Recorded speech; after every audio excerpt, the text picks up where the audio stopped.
on avait réfléchi à ce qu'on pouvait faire comme pour la deuxième partie j'ai proposé de parler des techniques adaptées à la ressource. Donc, c'est quelque chose que j'ai déjà un petit peu évoqué, c'est-à-dire comme dans l'architecture vernaculaire, on regarde les ressources qu'on a sous les pieds et à portée de main et on voit ce qu'on peut faire avec.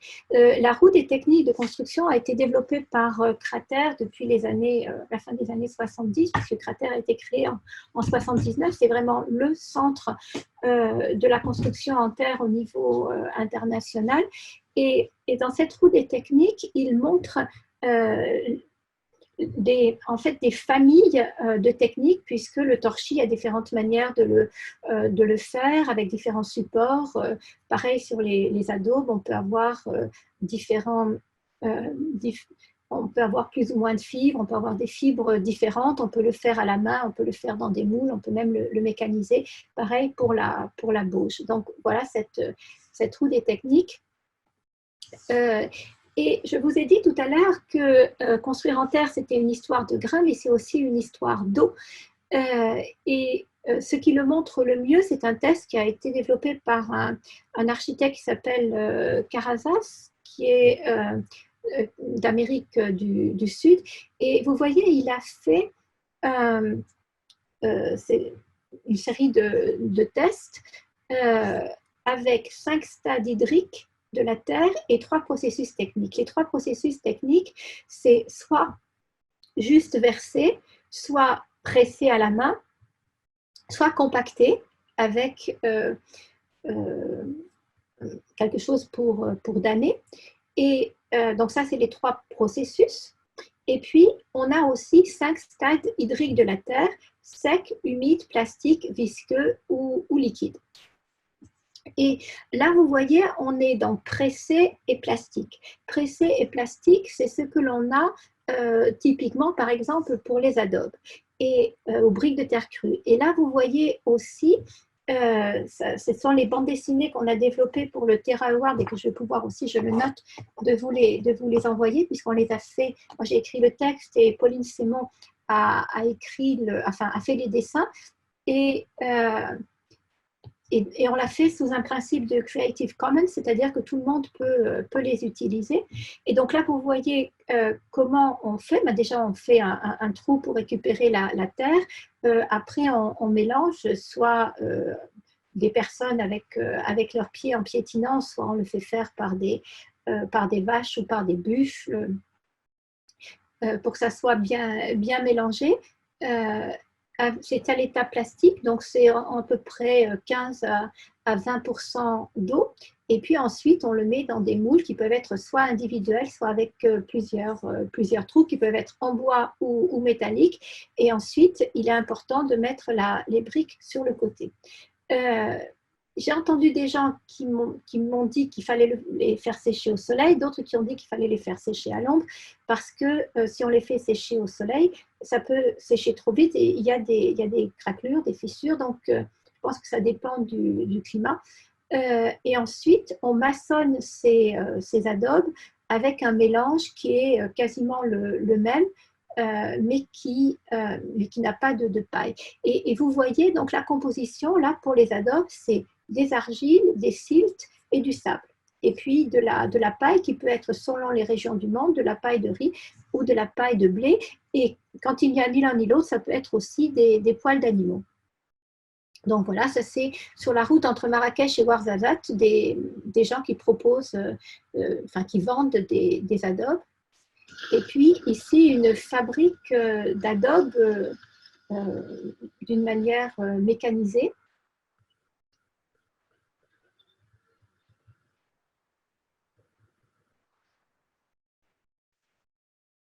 Toujours avec le même principe et les mêmes ingrédients, c'est-à-dire des argiles, des siltes et du sable et de la paille. On peut faire de la bauge. Alors là, vous voyez un petit peu, là, ce sont les buffles qui ont tourné pour mélanger. Ensuite, on fait un socle. Dans ce cas-là, c'est un socle en briques de terre cuite avec un enduit au ciment.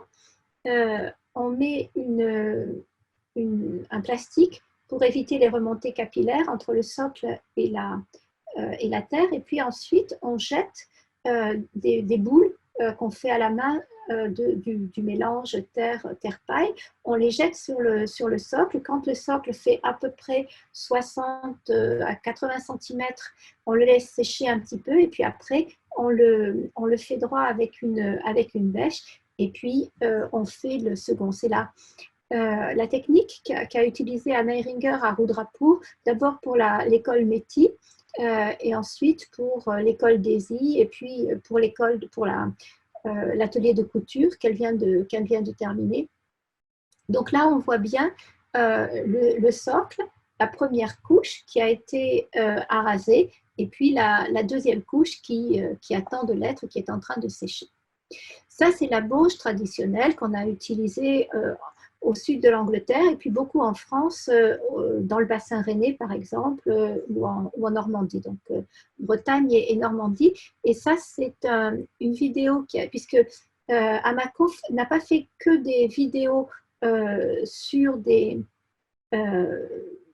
je dirais scientifiques, sur la manière dont les grains réagissent à l'eau et réagissent entre eux, mais Amako a fait aussi des vidéos sur des chantiers comme celui-ci, sur de la bauge coffrée.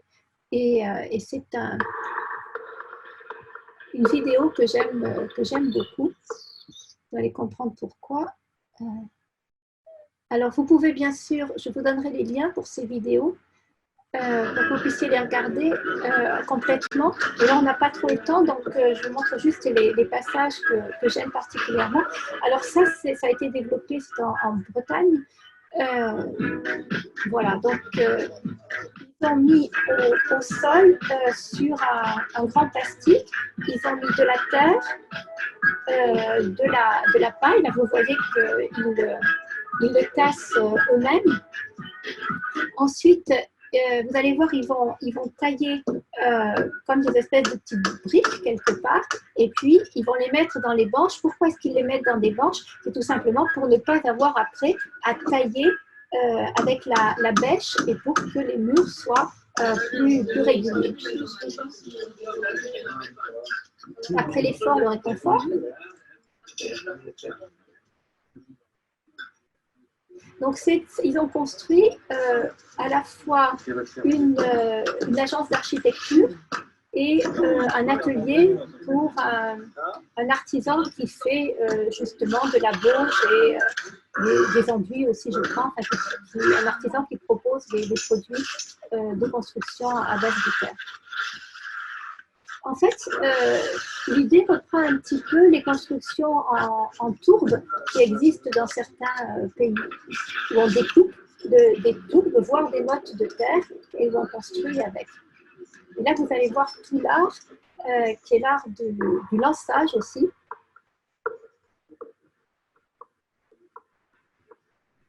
Donc, c'est un chantier participatif qui a permis à ceux qui ont participé de se former, de pouvoir ensuite le reproduire ailleurs. Il y a pas mal de chantiers participatifs de ce type. Donc, bien sûr, ça demande de l'adresse, mais c'est certainement sympathique. Donc là, vous voyez comment elle met ces espèces de briques dans le mur en banche. Ça fait à peu près aussi 40, un mur en bauge en général, ça fait aussi 45 à 55 cm, autour de 50 cm. Voilà.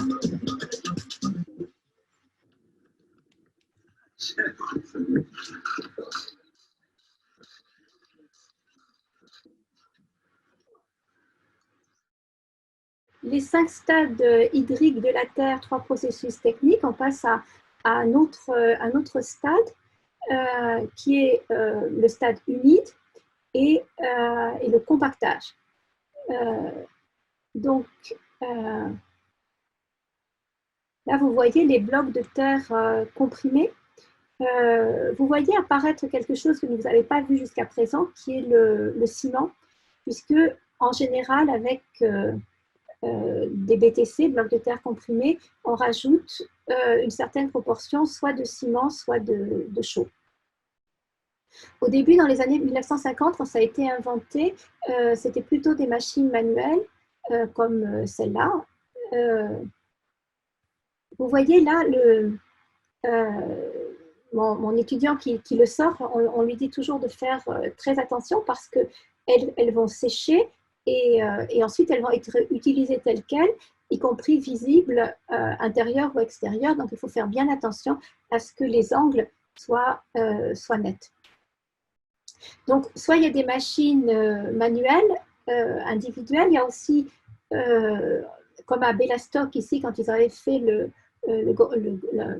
grand chantier terre, il y a des machines qui permettent de le préfabriquer. Et puis, pour ce centre culturel à Cornebarieux de mon ami Philippe Madec, là, il a choisi d'avoir des BTC qui ont été réalisés par un artisan de la région. Je crois qu'il a travaillé pendant 2 ans, rien que, donc le bâtiment s'appelle l'Aria.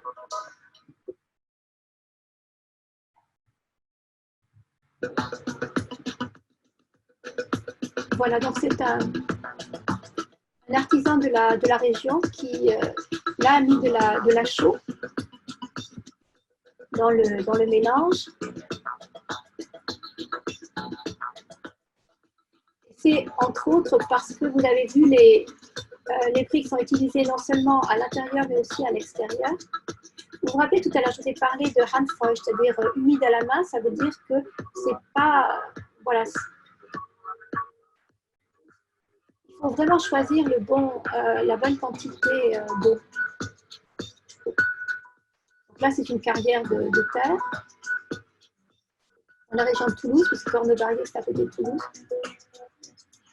Et voilà le résultat. C'est l'heure du compte à l'intérieur.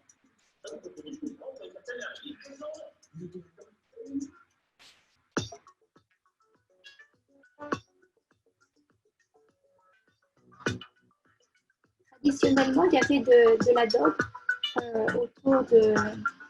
autour de Toulouse, mais aussi d'autres techniques de terre crue.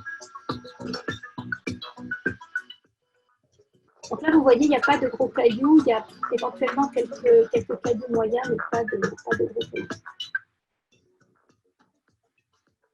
Là, vous voyez comment ils maçonnent les briques de terre crues. Avec du mortier qui est aussi fait avec le même mélange. Et ensuite, vous avez vu, il a passé une éponge sur le mur.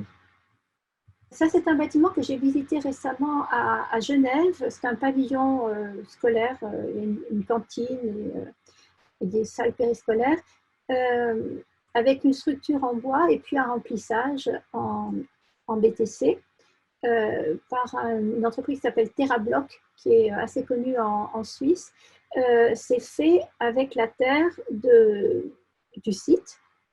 Ce qui est intéressant, c'est que dans les toilettes de ce bâtiment, ils ont laissé un mur en terre tel qu'il a été monté. Vous le voyez à gauche, où on voit le mortier qui n'est pas très, très régulier.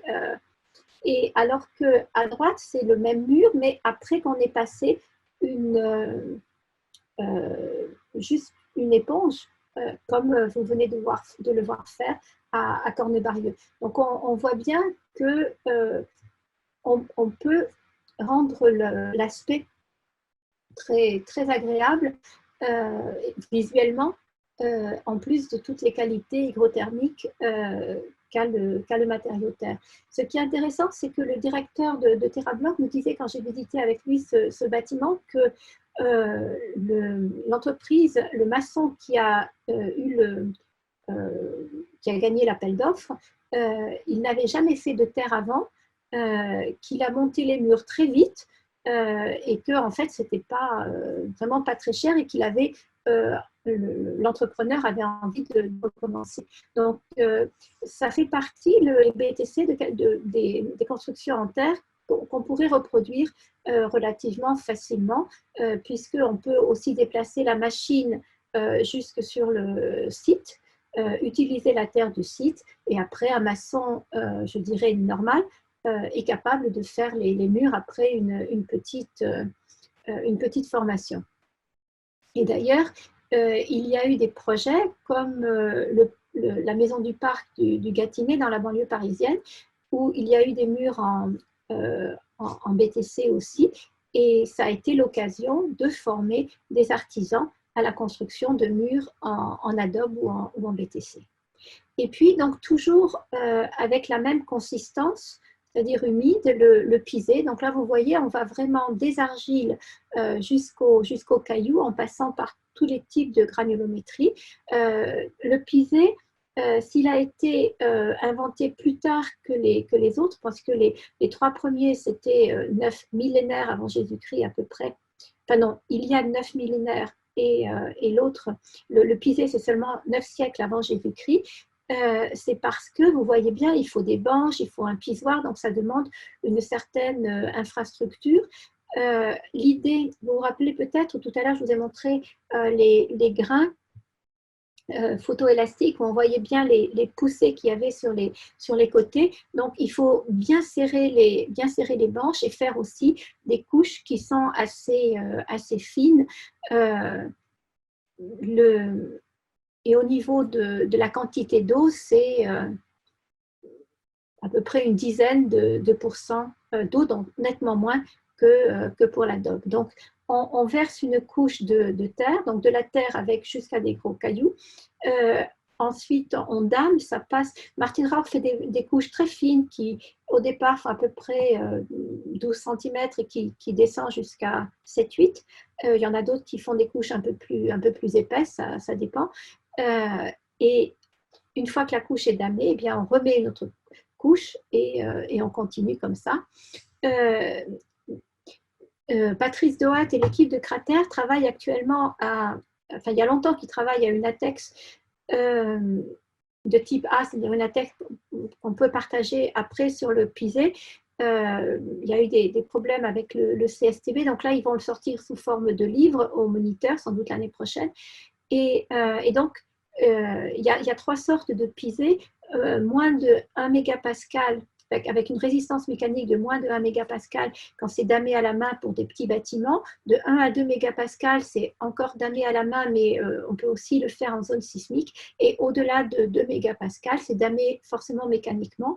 C'est ce qu'on utilise pour des bâtiments publics et éventuellement, on stabilise le mélange. Mais vous voyez que de 5 kg par centimètre carré à 80 kg par centimètre carré, c'est très vaste et donc il faut caractériser la terre avant de l'utiliser.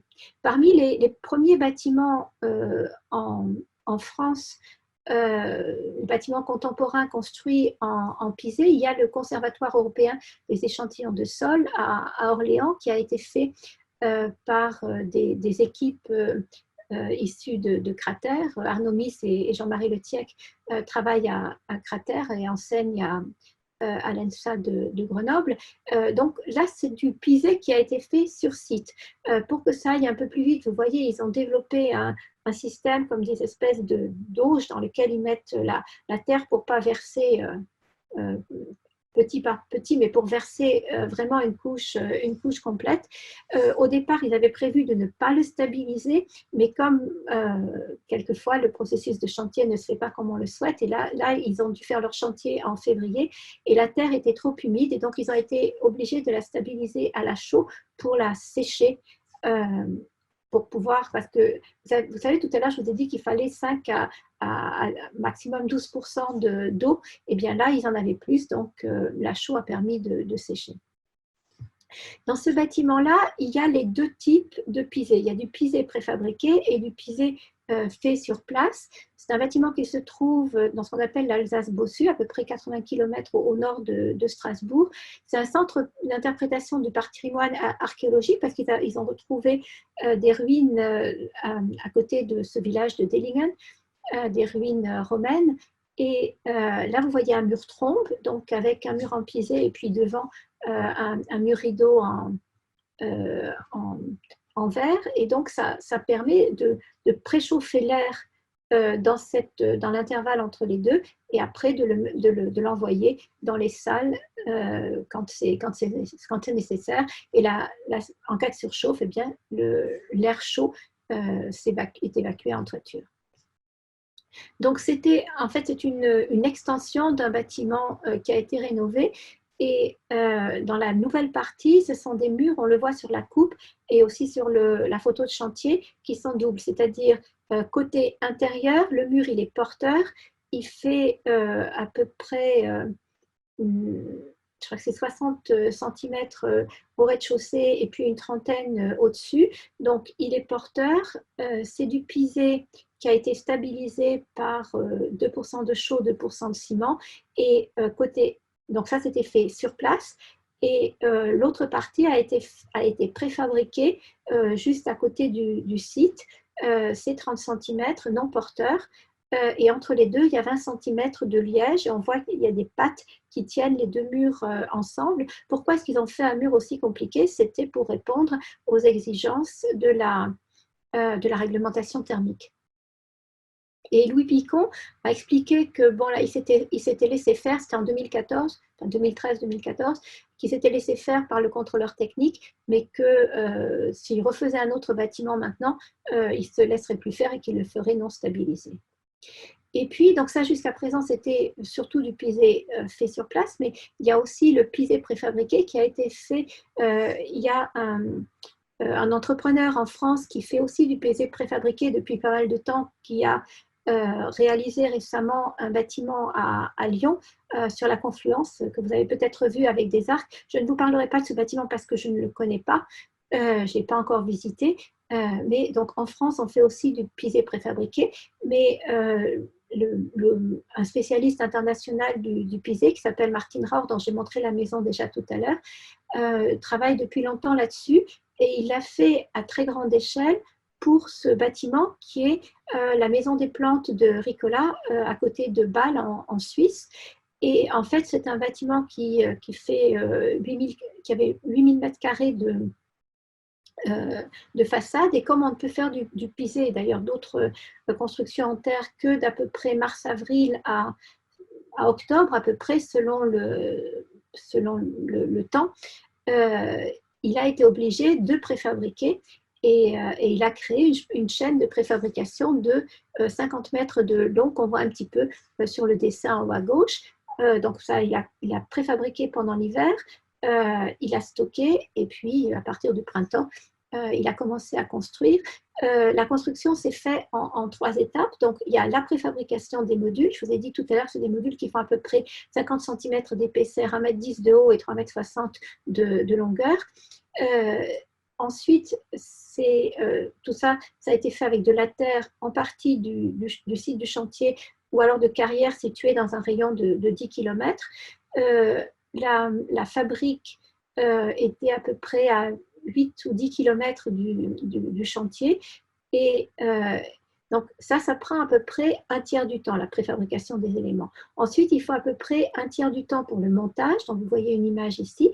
Et ce qu'on n'imagine pas forcément, c'est qu'il y a encore un tiers du temps qui est très artisanal pour remplir les joints, puisque les joints doivent être retouchés à la main avec le mélange original. Mais comme c'est du pisé qui n'est pas stabilisé, donc il n'y a ni chaud ni ciment. Quand on remet du mélange, après, on ne voit plus et ça, c'est vraiment monolithique. Donc voilà cette fabrique, ce stockage, cette halle de stockage des plantes.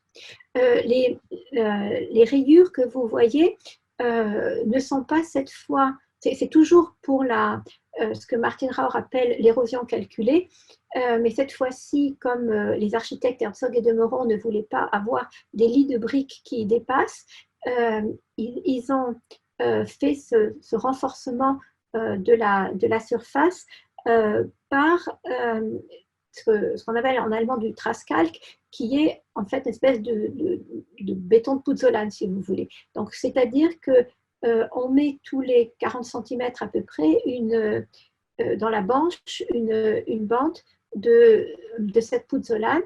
Et ensuite, quand les intempéries auront grignoté un petit peu la surface du mur, là où il y avait juste la terre, eh bien, les éléments horizontaux vont ressortir et ils vont freiner la suite de l'érosion. Donc là, vous voyez à la fois en bas à droite la chaîne de préfabrication, donc de 50 mètres de long. En haut, vous voyez le montage. Et donc, le bâtiment fait 8000 m² et la façade faisait à peu près 5000 m². Donc, c'est du pisé non stabilisé qui est aussi non porteur. Ce qui porte, c'est le poteau-poutre en béton, tout simplement parce que ce n'était pas autorisé. Le mur est seulement autoporteur. Et si le Ricola a choisi de le faire, c'était pour la gestion hygrothermique de leurs plantes, puisque les plantes qui sont très précieuses, puisqu'ils font leurs bonbons avec, doivent être dans des lieux qui ont toujours une hygrothermie constante. Alors ça, c'est pas Ricola, mais un autre bâtiment fait sur le même principe à Saint-Barth, c'est le centre ornithologique. Donc là, vous voyez ces gros éléments préfabriqués en pisé qui sont transportés. Là, vous voyez la fabrique. Voilà. Et donc, on va terminer avec la terre coulée. Voilà, c'est en bas à droite. Un des premiers bâtiments en terre coulée en France, c'est la maison des associations de Manom, de l'agence Milieu, Mathieu Fuchs. Il y a eu une ATEX pour des voiles intérieures porteurs avec 3% de ciment. Pourquoi 3% de ciment? C'est pour permettre le décoffrage, parce qu'on ne sait pas encore décoffrer s'il n'y a pas le ciment. Mais il y a pas mal de recherches qui sont faites à la fois par Amaco, par Martin Pointé et par l'ETH. Donc ça, je vous mettrai juste le lien pour que vous puissiez le voir. Voici une autre après la maison des associations de Manom. L'agence Milieu a fait aussi l'école de Saint-Antonin-Nobleval, avec aussi des murs en terre, des murs porteurs intérieurs, des voiles porteurs intérieurs. Et puis, il y a aussi une pépinière d'entreprise dans la région de Lyon. Et ça, c'était une volonté, c'est des entreprises du bâtiment, et c'était une volonté des porteurs du projet, à la fois les élus et les architectes, de montrer qu'on peut construire avec des matériaux du site. Donc, vous voyez, les matériaux ont été prélevés dans un rayon de 30 km, avec 28% de terre du site, amendé par 64% de sable et 8% de ciment. Les voiles ont été là décoffrées après 4 jours, puis mis sous cure, comme le béton. Et il y a une phrase, donc vous retrouverez ces deux projets-là sur l'article, sur le dossier sur la terre coulée dont je vous ai parlé. Mais je trouve cette phrase des architectes Rich et Scharf très intéressante. Nous aurions pu utiliser moins de ciment en mettant plus de sable, donc moins de terre du site. Mais nous avons privilégié la formulation avec le maximum de terre. Donc, vous voyez qu'aujourd'hui, un des principaux enjeux, si on veut construire avec des matériaux locaux et en évitant le moins de CO2 possible, il faut vraiment jouer sur la formulation. Et le projet le plus ambitieux aujourd'hui autour de la terre crue est monté entre autres par Amaco, par Romain Anger, dont je vous ai parlé déjà tout à l'heure. Ça s'appelle Cycle Terre et ça se passe dans la région parisienne avec une économie circulaire. Donc, Cycle Terre propose d'augmenter la valeur des terres d'excavation non polluées des projets du Grand Paris. Vous savez que ça représente 45 millions de tonnes de déchets pendant la durée de ce grand chantier. Et il y a une fabrique qui est en cours de construction à Sevran, dans laquelle ils vont à la fois faire des BTC, donc des blocs de terre comprimés, du mortier et des enduits. Et ils partent des excavations, ils vont faire le stockage, le tri, préparation des terres, production des matériaux et puis mise en œuvre dans le bâtiment. Et pour en savoir plus, il y a de plus en plus de livres. Donc, on a commencé par le traité de construction en terre de Cratère, qui est vraiment la Bible pour ceux qui veulent construire en terre. C'est sorti déjà dans les années 80, 90, je crois. Après, il y a eu le bâtir en terre de Romain Anger, et Laetitia Fontaine, en 2009, je crois. Il y a Habiter la Terre de Jean de Thiers, qui est sorti l'année dernière. Le dossier sur la terre coulée dont je vous ai parlé, qui est sorti il y a quelques mois, et puis le livre Architecture en terre d'aujourd'hui, qui parle des finalistes du Terra Award, et puis les guides des bonnes pratiques dont je vous parlais, qui sont téléchargeables gratuitement. Et pour voir revoir les vidéos dont je vous ai parlé, vous allez sur le site d'Amaco, et puis vous pourrez tout voir, à la fois les expériences scientifiques et puis les vidéos des chantiers. Voilà. Merci beaucoup, Dominique. C'était un exercice pas facile de synthétiser autant de ressources en si peu de temps et en plus en variant les plaisirs au niveau de l'animation de ta présentation. Alors, on va prendre quelques questions qui nous ont été posées en fin de première partie puis en deuxième partie. Alors, par exemple, sur les exemples de déconstruction de bâtiments en terre crue et du réemploi de cette terre, est-ce qu'on a des retours d'expérience qui existent donc sur du réemploi? Alors, on n'a bien sûr pas de retour d'expérience sur des bâtiments contemporains, puisqu'ils ont été faits il n'y a pas très longtemps, mais sur des bâtiments anciens, par exemple dans le Nord-Isère, il y en a beaucoup. Au niveau du Pisé, il y a une grande tradition, non seulement autour de Grenoble et de Lyon, mais aussi jusqu'à Clermont-Ferrand. Mais par contre, le problème de ces bâtiments-là, il y a deux architectes en Auvergne qui travaillent beaucoup là-dessus et qui n'arrêtent pas de nous alerter sur le fait qu'il y a beaucoup de gens qui savent à peine que leur maison est en pisé et qui mettent des enduits au ciment dessus. Et ça, c'est absolument catastrophique parce qu'en quelques années, ça détruit le mur et il y a des murs qui tombent. Donc, Cratère a développé des propositions d'isolation de murs en pisé avec des matériaux naturels, par exemple des isolants à base de cellulose ou des isolants à base de laine de bois, où ils expliquent très bien à la fois combien ça coûte, quelles sont les épaisseurs, quel coefficient R, quel coefficient U on peut avoir. Donc oui, si ces anciens murs en pisé tombent, on peut réutiliser la terre. Puisque les anciens murs, en général, ils n'étaient pas stabilisés ni par du ciment ni par de la chaux.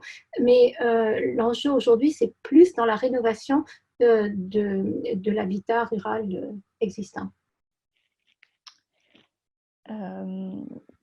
Après, on a une question sur quel mode d'emploi pour partir de la matière disponible sur un site et en déduire là où les techniques possibles et ainsi faire avec ce qu'on a pour voir ce qu'on peut en faire sur un projet.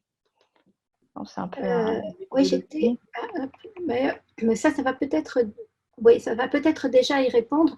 J'avais anticipé une question qui sans doute va venir aussi sur combien coûte un mur en terre. Donc, un mur en terre coulée, c'est à peu près 200 à 300 euros par mètre carré pour un mur porteur de 30 cm. Le pisé, c'est entre 500 et 900 euros par mètre carré pour un mur porteur de 40 à 45 cm.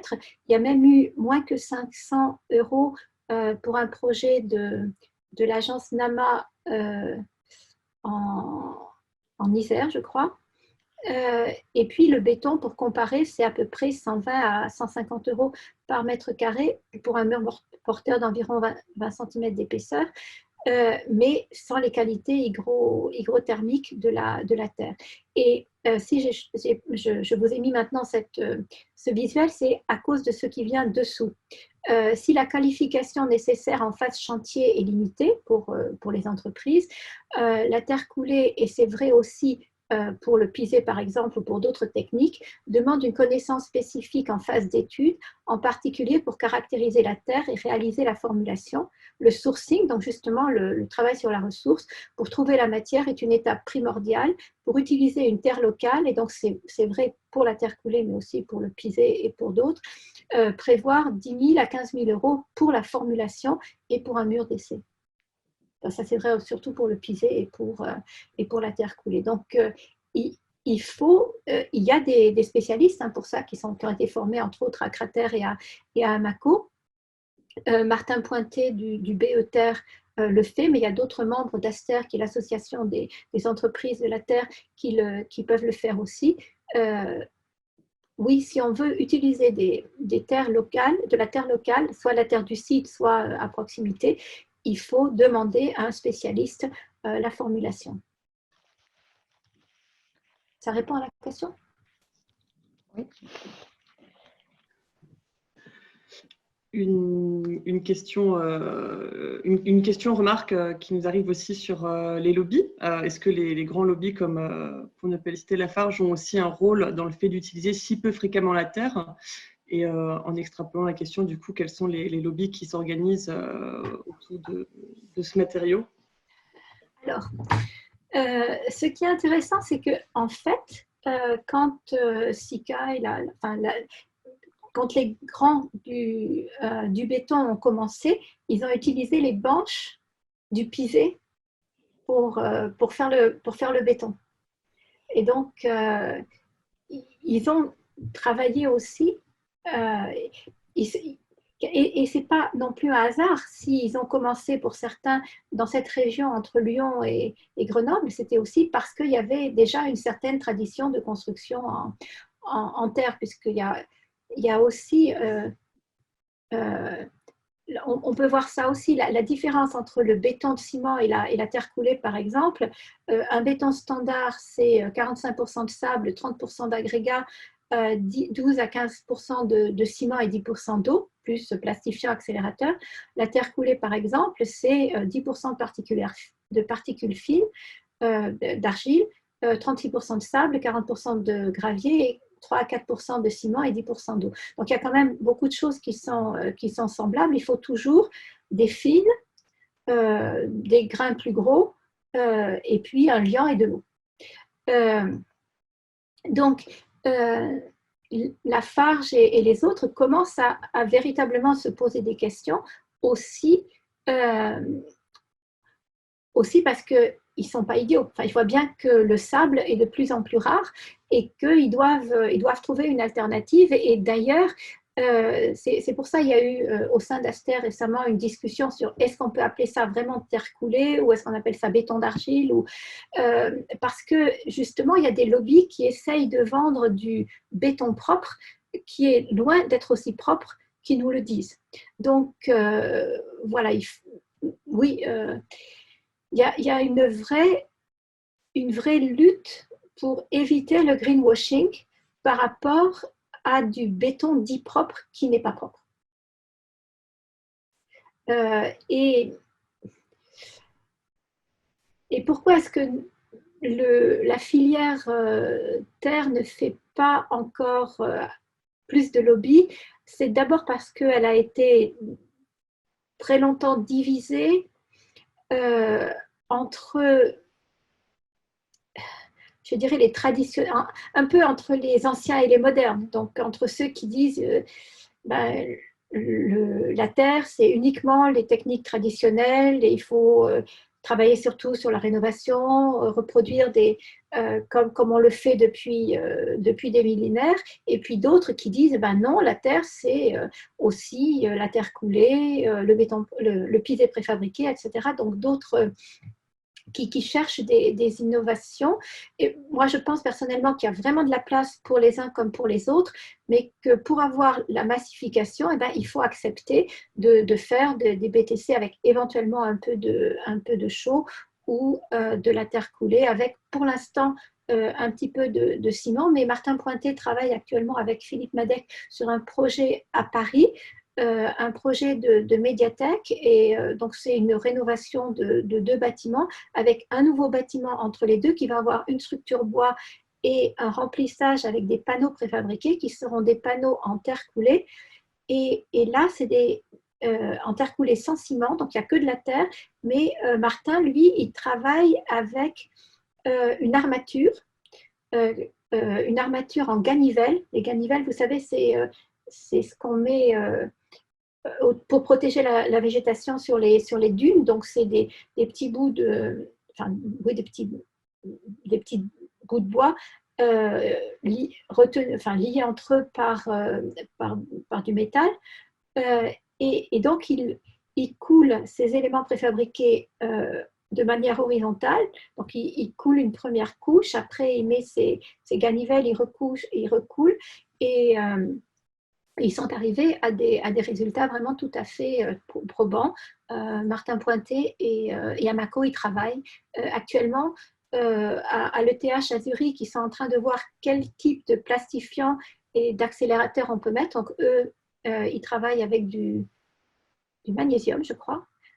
Donc voilà, il y a eu un doctorat qui a été fait il y a quelques années avec des algues. Vous savez, un peu comme la confiture, là où on met du agar-agar, c'est un petit peu le même principe pour faire prendre. Le seul problème qu'on a pour la terre coulée, c'est avoir un plastifiant. C'est-à-dire il faut que la terre, au moment où on la coule, elle soit aussi liquide que possible avec un minimum d'eau. Et il faut après qu'il y ait un accélérateur de prise pour qu'on puisse décoffrer le plus rapidement possible. Donc ça, c'est l'enjeu. Merci Dominique. Alors, on a encore des questions qui nous sont arrivées, mais on va pas avoir le temps de les reprendre. On les transmettra à Dominique, évidemment, et elles seront aussi mentionnées sur le fil de la bulle. Donc, merci Dominique pour cet exercice pas évident, effectivement, dans un temps contraint d'avoir dressé ce portrait, de nous avoir fait cette démonstration visuelle et spectaculaire des propriétés de la Terre, avec des grains avec de l'air et l'eau, et cette balade architecturale inspirante dans ce deuxième horizon qui nous invite à la frugalité et à une reconnexion au vivant dans nos modes de concevoir et d'habiter. Parler de terre, tu nous l'as bien transmis, c'est parler d'une ressource abondante et souvent présente sur le site du chantier, qui appelle à travailler en circuit court et en respect avec nos écosystèmes, et à re-questionner aussi notre vision de l'innovation dans nos sociétés modernes et nos pratiques professionnelles, et toujours avec enthousiasme. Nous avions envie, pour conclure, de vous lire aussi un court extrait de l'ouvrage d'André Ravero, Le Mzab, une leçon d'architecture, un ouvrage de partage et de lien entre les époques et les cultures et dont la philosophie de la ville s'incarne dans ces bulles. Alors, pour petit rappel, le Mzab, c'est le nom de la vallée algérienne au cœur du Sahara, dont le paysage a été créé au Xe siècle par les Ibadites, autour de 5 villages fortifiés. Il s'agit de morceaux choisis de la préface rédigée par Hassan Fatih, architecte égyptien, qui milita pour une urbanisation humaine avec utilisation d'un matériau millénaire, la brique de boue, et la formation sur chantier de paysans maçons. Donc voici le court extrait. Je vous comprends d'admirer l'homme qui a travaillé au Mzab avec ses propres mains. Il a lutté avec les matériaux, les contingences, avec sa culture. C'était un duel avec la matière et lorsqu'il a résolu le problème, il avait créé la beauté. La beauté d'une forme vient des forces conciliées pour la produire. Au Mzab, les formes concilient toutes les forces, sociales et techniques. L'équilibre de la société elle-même s'y exprime. Et on vous donne rendez-vous pour les prochaines bulles, toujours entre technique, retour d'expérience et poésie. Jeudi, avec Claire-Sophie Codevez sur la qualité d'air intérieur et le renouvellement d'air. Mardi prochain, le 19 mai, sur l'acoustique et la construction bois, avec un focus sur les isolants biosourcés. La semaine suivante, avec Yves Perret pour une balade poétique tout en récit et en dessin sur le passage à l'action au détour d'une approche large du vivant. Début juin avec Didier Larue sur l'intégration paysagère des enjeux climatiques, puis avec Laurent Boiteux sur notre posture face au changement de paradigme. Tous les liens d'inscription ont été mis à jour sur le site Faire Ensemble et Autrement pour ces prochaines bulles. Et continuera à l'être, notamment pour le mois de juin, sur le confort d'été, une bulle à venir sur ce sujet-là également qu'on a régulièrement abordé dans les bulles précédentes. Et en avril 2021, en voyage d'études au Vorarlberg avec Dominique Gozin-Müller et sur les pas de Martin Rauch aussi. Puis en formation à Lyon aussi sur la construction en terre crue avec Vincent Rigassi et Hervé Martineau cet automne pour poursuivre les réflexions qu'on a entamées aujourd'hui. Et très certainement une prochaine bulle pour continuer notre voyage sur la Terre. Voilà, et toujours les replays vidéo des webinaires qui sont visionnables sur notre site www.fairensemble et autrement.